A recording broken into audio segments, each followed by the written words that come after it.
జీవితాల్లో చూస్తున్నాం. ఈ ఉదయకాల సమయమందు క్షమించుటే నీ ప్రాముఖ్యమైన మొదటి ధర్మం.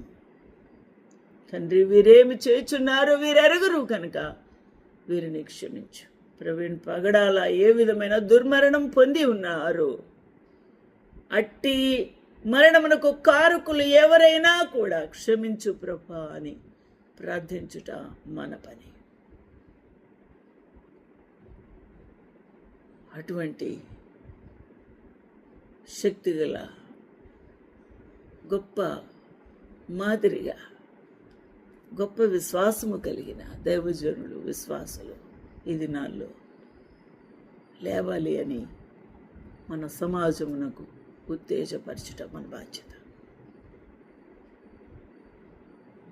ఎక్కడ లేదు అన్యాయము, యేసు ప్రభుకి అన్యాయపు తీర్పు వచ్చింది. ఆయన మౌనం వహించాడు. హల్లెలూయా. అన్యాయపు తీర్పు వచ్చింది. ఆయన నోటి ఏ కపటం లేదు, మౌనం వహించాడు.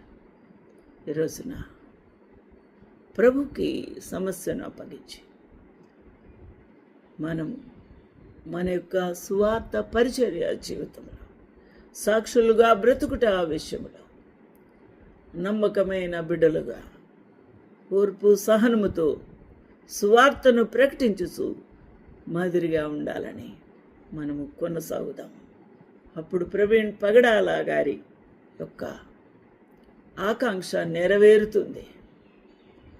ఆయనకు ఈ లోకంలో సువార్తతో నింపాలని ఆశ.